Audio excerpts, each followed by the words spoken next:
Hi, my name's Sally Lawson and I run Property Agent Circle, which is an organisation to help letting agents to develop, grow and in some cases start as well. And I want to share a few things with you. So I don't know why more landlords don't become letting agents. You see, it's an absolute no-brainer.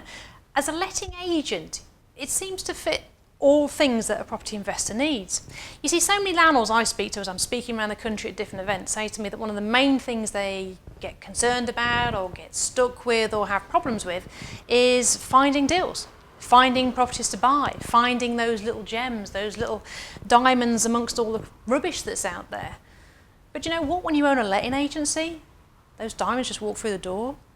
But also as well, it's about finding the cash. How do you get the cash to buy the properties that you want to buy? And this is a never-ending problem. So the issue with buying properties, you can need a continuous source of deposits. I know I did it in my 20s.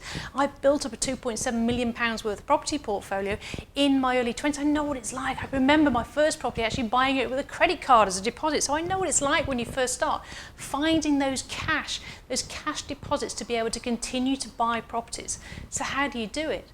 Well, how I did it after I got the first one or two out of the way was just because I had a letting agency then at that point.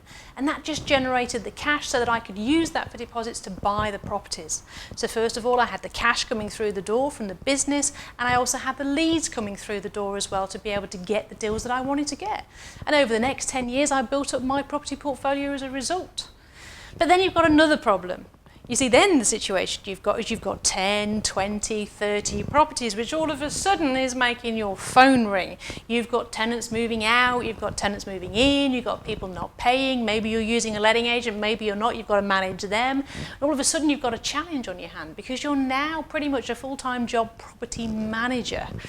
Well, yet again, guys, if you've got a letting agency, you've actually got a system to manage your properties, someone to do the client accounting, someone to do the property management, someone to maintain those properties, a team of contractors working for you.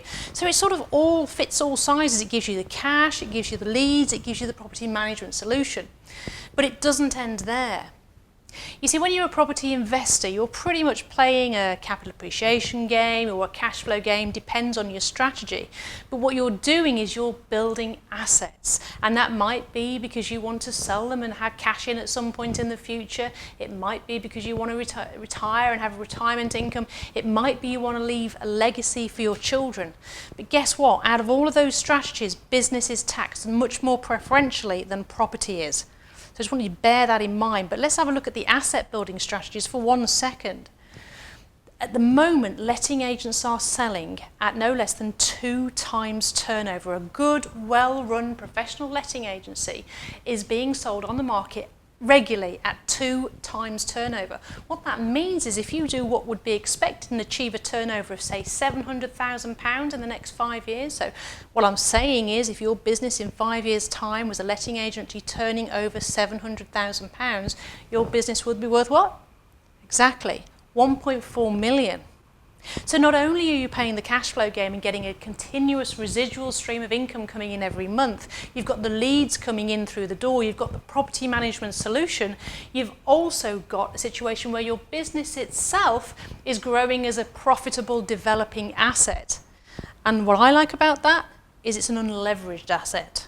Because all those properties that you own and I own generally have mortgages on them, whereas your letting agency doesn't. So I just want you to think about that because I think a lot of landlords miss the point and we sort of get into the habit of buying properties and we buy more and more and more and more properties and we just get into, I was there, I know what it's like, I got addicted to it. I was buying 3-4 properties a month at one point, spinning them, flipping them, all those sort of things that you used to be able to do 10 years ago, which you can't do now.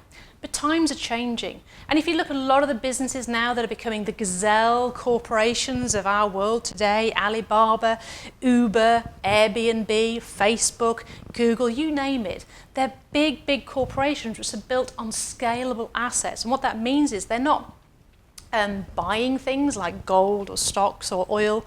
What they're doing is they're leveraging other people's assets, other people's time, and using a structured system to build that. And hey, that's what a letting agency is. And no doubt you guys, as well as a lot of landlords I speak to, get really frustrated that most letting agents have never owned a property. They're not landlords. They don't understand you. So what an opportunity, because you do understand what a landlord wants and what a landlord needs. And if you were to do that and create letting agency as well, you've actually got the best of both worlds. So hey, that's just my thought for the day, and just wanted to share that with you. Hope that was useful. Thank you guys.